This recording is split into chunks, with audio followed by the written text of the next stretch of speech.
Friends, welcome to our channel. ఈరోజు నేను బంగాళదుంపలు ఉడికించి ఒక రెసిపీ చేస్తూ ఉన్నాను. నేను స్టార్ట్ చేసేసుకున్నానండి. సరే, మంచి రెసిపీ కదా, చూపిద్దాము అని చెప్పి మీకు వీడియో చూపిస్తున్నా. ఈ తాలింపు ఎలా అంటే ఉల్లిపాయ, కరివేపాకు, ఎండుమిరపకాయలు, జీలకర్ర, వెల్లుల్లిపాయ వేసి తాలింపు పెట్టుకోండి. కరివేపాకు వేసుకోండి. తాలింపు పెట్టిన తర్వాత మనం ఒలిచి పెట్టుకున్న బంగాళదుంపల్ని ఇలాగా మెత్తగా ఇలా స్మాష్ చేసుకుంటే పొడి పొడిగా అవుతుంది. దాంట్లో ఉప్పు, పసుపు, కారం వేసి కలిపి పెట్టుకోండి. ఈ తాలింపులో మీకు ఇష్టమైతే మినపప్పు, శనగపప్పులు కూడా వేసుకోవచ్చు. తాలింపులో అది మన ఇష్టం అండి. ఆవాలు అవి వేసుకోవచ్చు. ఇప్పుడు ఈ కలిపి పెట్టుకున్న ఈ దుంపల్ని ఆ తాలింపులో వేసేసుకుని తిప్పుకోండి. ఏమంటే బంగాళదుంపలు చిన్న చిన్న ముక్కలు కోసి కూడా ఆయిల్లో ఫ్రై చేసుకోవచ్చు.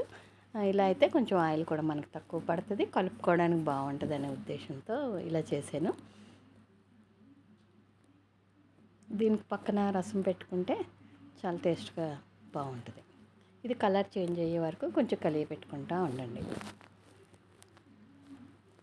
మీ దగ్గర కొత్తిమీర ఉంటే కొత్తిమీర కూడా వేసుకోండి, టేస్ట్గా ఉంటుంది. చూసారా, కొద్దిగా కలర్ చేంజ్ అయ్యే వరకు మనం తిప్పుతూ ఉండాలి, అడుగు పట్టకుండా తిప్పండి. ఇది చూడండి, కర్రీ రెడీ అయిపోయింది. దీన్ని మనం పక్కకు తీసేసుకుందాం.